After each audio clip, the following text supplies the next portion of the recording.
Absolutely, Graham. I'm so excited. I am behind them every step of the way as well. But now we are celebrating International Day of Italian Cuisine here on Espresso. And it's basically a day where we get to celebrate food that is truly and authentically Italian. But before Zola and I get down and dirty in the kitchen, let's go and check out the Italian Cuisine Awards 2013 that's happening in New York City today, because our very own Giorgio Nava is representing South Africa and is one of the 4 winners of this very prestigious award. So let's take a look. The 17th of January is the International Day of Italian Cuisine, and today the prestigious Italian Cuisine Worldwide Awards 2013 ceremony takes place in New York. South African chef Giorgio Nava is one of the 4 international winners of the coveted award.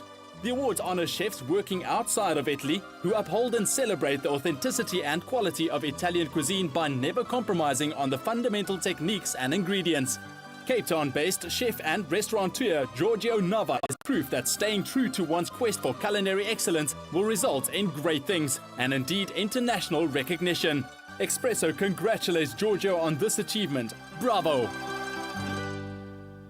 Congratulations, Giorgio Nava, making us truly proud. Round of applause for him. Very proud, round very of proud. applause. I am with Chef Zozo in our kitchen this morning, and we are making. What is this gangster up in here? I'm trying to make us be Italian. And she's like, what's up? Well, we are making some really authentic Italian foods in our kitchen this morning, and there's nothing more classically Italian than panna cotta. Exactly, it is a true classic Italian dessert. Okay, now I don't know it. I've eaten it before. I don't know how to make it, and it seems to be a little difficult. Simple. No, not at all. It's so simple. Okay, well, take me through this simple panna cotta recipe. Okay, so we're making a buttermilk panna cotta. So panna cotta is pretty much just a set milk. Yes. That's what the direct translation is, I'm told by Italians. So let's start. Here we go. We're going to put some cream into the pan. Okay, there we go. Then here's our buttermilk. So you don't want this mixture to boil, otherwise the buttermilk will split somewhat. All right. So in it goes. And then in with our caster snow for a bit of sweetness.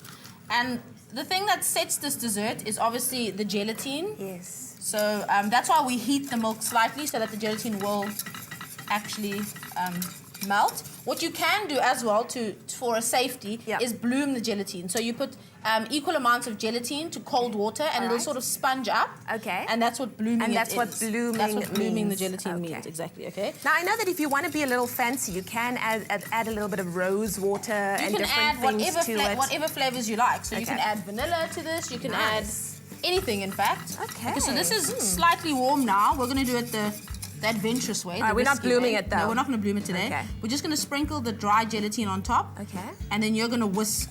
Is there a way to make this flop, though? There is. Once you put the gelatine in, if you boil the mixture, the gelatine strands, you can actually see the strands forming. So it's best not to. Because you still want it to be light, you want it to be creamy. To be light and smooth and like velvety and delicious. Okay, so that is pretty much it for the panna cotta base. Nice. So all you do is, you can set it in little teacups, you can set it in anything. We've got Dario molds today. All right. It's just easier for when you're spooning them out. What I like to do is pour it over the back of a spoon just so that you don't get too many bubbles. So how do you know that it's ready? How do you know that now it's ready to be poured in there? Well, basically, once the liquid mixture is warm and the gelatine is melted in there, it's pretty much ready. And why are you using the spoon like that? I just don't want to form too many air bubbles. So you pour it over the back of the spoon.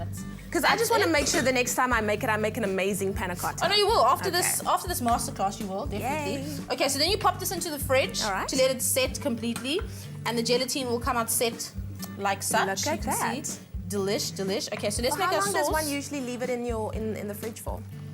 Just for like an hour and a half, just to be safe. Just make sure that it's set completely, because you want it. It is a set dessert after all. Okay, let's make our sauce. We've got our delicious Selati Muscovado sugar in here. All right. Pop that in. And that's the sugar that we're using for this. And it gives us a delicious, like, caramel Is this the best Selati sugar to use?